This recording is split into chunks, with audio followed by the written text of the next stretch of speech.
So this story you shared, The Postmaster, we were drawn to its setting right away. Oh, definitely. A small village in India, Ullaipur, dominated by this indigo factory. And right there, we meet someone who feels so far from his Calcutta home, this lonely postmaster. It's interesting, isn't it, how Tagore sets up that contrast? Like, immediately, you have the postmaster who's all, urban and refined, put into this rural environment that he just finds alienating and suffocating. Exactly, yeah. It's like he's constantly reminded of everything he's left behind. Yeah. And Tagore's description of his living quarters, this dark, thatched shed by this slimy pond, you really feel his isolation. You do. He tries to find some solace in poetry, but even that isn't enough. It's not, and I think that speaks to a deeper longing within him, you know? Yeah. It's not just missing the physical comforts of Calcutta, it's like a yearning for belonging, for a connection that he just can't seem to find in Ullaipur. And then you have Ratan, this young orphan girl who becomes his housekeeper. Yeah.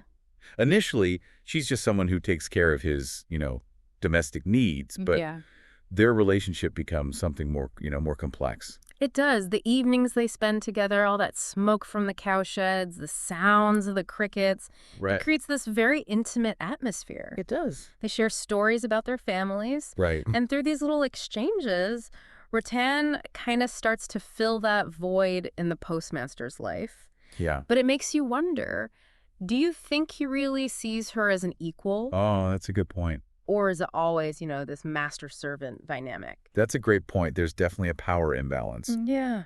But I think his decision to teach Ratan to read shows he wants to connect with her differently. Okay. He sees her potential and wants to help her grow. Perhaps. Yeah. But then we see him dismiss her plea to take her with him when he decides to leave. Right.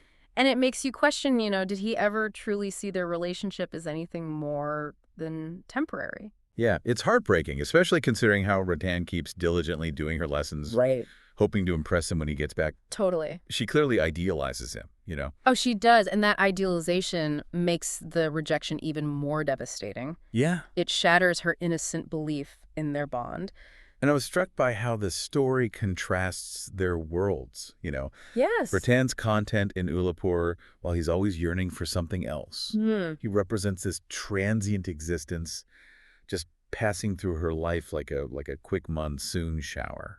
And she, on the other hand, represents that rootedness he craves but can never quite attain. Yeah. He finds comfort in his intellectual pursuits, his poetry, that longing for Calcutta, while she finds meaning in her simple duties and her attachment to him. It's true, and those contrasting desires, their backgrounds, they highlight the complexities of human connection, especially when it's formed across those social and economic divides. Absolutely. It makes you think about the lasting impact even temporary relationships can have, especially on those who are, vulnerable and seeking connection. Yeah. And it raises these questions about responsibility, when those connections are inevitably broken. It does. Yeah. And then the story takes this turn, this really heartbreaking turn, when the postmaster's application for a transfer, it gets rejected. Oh, it's like all his hopes of getting out of Ullaipur, they're just dashed, Exactly, like against the rocks of bureaucracy. Yes, exactly. He ends up resigning, cutting ties with the village, but telling Ratan about leaving, that's a whole other thing. It is the way he tells her. It's so matter of fact. It is. I am going away tomorrow, Ratan. I am going home. Yeah. And when she asks when he'll be back, his response is just, it's crushing. I am not coming back. Yeah. Those 4 words, they just shatter her world. They do. And her reaction, or I guess lack of reaction, it speaks volumes. Right. She doesn't even question him further. Nope. She just takes it all in, silently. It's a silence that's just heavy, with all these unspoken emotions. In Tagore, he uses these details, like the dimly lit lamp, the water dripping from that leaky thatch. Right, It's like he's mirroring her inner turmoil. It is. She keeps going with her tasks, preparing his meal. But his words, they've planted this seed. This seed of fear and doubt that she just can't shake. And that doubt, it comes out in this desperate plea. It does. Dada, she asks, will you take me home with you? Yeah. It's a question that comes from both love and desperation. Absolutely. But he just laughs it off like it's absurd. He does. He doesn't even try to explain why it's impossible. It's true, and that dismissive laughter, it makes the rejection so much worse. It highlights the huge gap in their perspective. Yeah. Ratan, she's innocent. She doesn't see why she can't go with him. Right. But the postmaster, he's bound by societal norms and his own sense of responsibility. He can't even consider it. That laughter, what an idea. It stays with Ratan all night. It does. It's like a symbol of her dashed hopes, that chasm between their worlds. It also foreshadows their inevitable separation, you know? Yes, it does. The next morning, she prepares his bath early, almost as if she can't face him leaving in the daylight. She's delaying the inevitable, holding on to those last few moments. Yeah. But he, trying to be kind, he deals another blow. He does. He assures her that his successor will take care of her. And that well-intentioned reassurance, it breaks her. It does. Ratan, who's endured so much already, she can't handle this final act of kindness. Oh, it's so sad. She bursts into tears. She refuses his help, refuses to accept that he's actually leaving. It's such a raw, powerful scene. It is. It shows how deep her attachment is, how much he means to her. And it really underscores the tragedy of the whole situation, right? Yeah. He, despite his good intentions, he doesn't get the impact he's had on her life. He doesn't. He sees their relationship as temporary, easily passed on to someone else. Right. But for her, it's everything. It's her whole world. Yeah. The story, it doesn't shy away from the pain of their separation. It doesn't. We see him leaving, handing over his responsibilities. He even offers her his whole month's salary. But she refuses. She does. She doesn't want anything that makes it real, you know, that he's actually going. Yeah, and so he leaves. Does. With his trunk and all these conflicting emotions. Yeah. Leaving behind the girl who's become so much more than just a servant. Tagore's imagery here, it's striking, you know? Yeah. That rain-swollen river, him thinking about taking her, and then deciding to just move on. It's powerful. He tries to find some comfort in these philosophical thoughts about, you know, life's partings. Yeah. But those thoughts, they can't erase the image of her grief. And she, left alone in that empty post office, she embodies that grief. She does.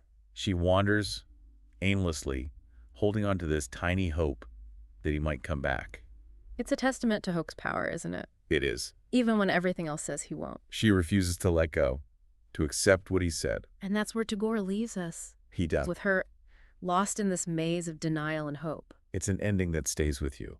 It really does. It makes you wonder. It does. What is it about hope that makes us hold on, even when it doesn't make sense? Like a defense mechanism. Yeah. A way to protect ourselves from the full force of loss. Right. But it's also interesting how the story looks at human nature. Yeah. How we cling to our mistakes, to patterns that comfort us, even if they lead to pain. It's that push and pull between reason and emotion. Knowing and feeling. Exactly. That's what makes it so compelling. Her decision to stay, to refuse his money, is it loyalty? Right. Denial?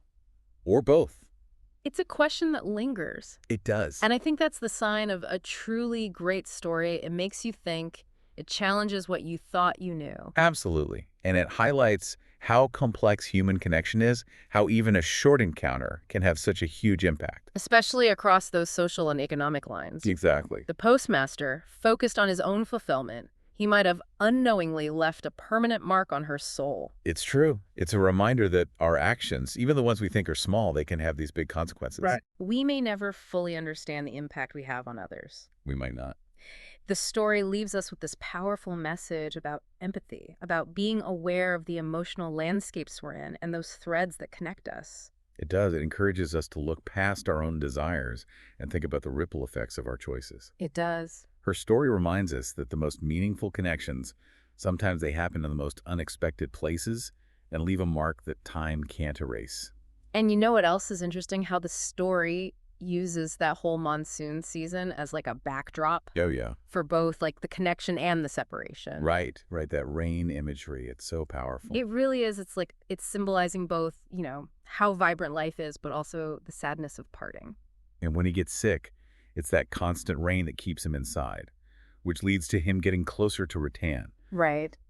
But then later, the river, all swollen from the rain, it's like this barrier between them when he leaves. It becomes this metaphor, like all these complex emotions just washing over them. It cleanses, it nourishes, but it can also isolate and even destroy. And her choosing to stay behind, it makes you think about hope, you know? Yeah. Is it her way of protecting herself, coping with him being gone? Or is it like this unwavering faith that they're connected, that he'll come back. Maybe it's both, you know? Yeah. Hope can be really powerful, even if it's not based in reality. It lets us get through tough times, find meaning, even when there's loss. But it can also keep us from seeing what's real, from moving on. Right. And the story doesn't give us those easy answers. It doesn't. It leaves us wrestling with these questions, thinking about how complex our emotions are and how powerful hope can be. That's what makes it stick with you. It does, The Postmaster. Yeah. It stays with you long after you're done reading it. It's so poignant, you know? It is. That exploration of connection, loss, that balance between hope and despair. And it reminds us that even those quick encounters can leave a lasting mark.